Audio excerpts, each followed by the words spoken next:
Friends చూడండి friends, చాలా భయంకరమైనటువంటి సుడిగాలి ఎలా వస్తుందో. చాలా భయంకరమైనటువంటి సుడిగాలి ఇది.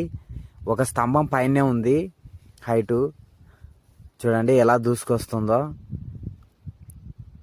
ఈ సుడిగాలిలో పడ్డామంటే మనం చాలా మన పరిస్థితి ఎలా ఉంటుందో తెలియదు. తీసుకెళ్ళి కింద పడేస్తుంది అన్నమాట. మనం ఇలాగా ఈ సుడిగాలిలో మనం చిక్కుకున్నప్పుడు జాగ్రత్తగా అయితే మనం నిలబడకుండా భూమిని అయితే పట్టుకొని వంగాలి.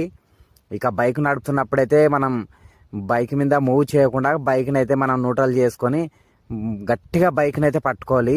మరి ఈ సుడిగాలిలో పడినామంటే బైక్ని కింద పడేసి మనిషిని కింద పడేస్తుంది.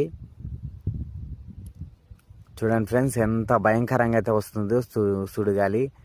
ఈ సుడిగాలిలో మనం చిక్కుకున్నప్పుడు మనమైతే మరి ఆకర్షణీయమైన భూమికి ఆకర్షణీయంగా మనమైతే కూర్చోవాలి. నిలబడకుండా భూమిని అయితే గట్టిగా పట్టుకోవాలి. నిలబడినామంటే కింద పడేస్తుంది.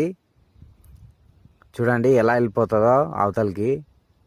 ఈ సుడిగాలి వచ్చినప్పుడు మనం బండిని అయితే న్యూట్రల్ చేసుకొని అలాగ బైక్ని అయితే చాలా చాలా గట్టిగా అయితే పట్టుకోవాలి. చూడండి వెళ్ళిపోయింది ఫ్రెండ్స్. చాలా భయంకరమైనటువంటి సుడిగాలి ఆ రోడ్డు దాటి అవతలకి అయితే వెళ్ళిపోయింది. Okay friends, thank you friends.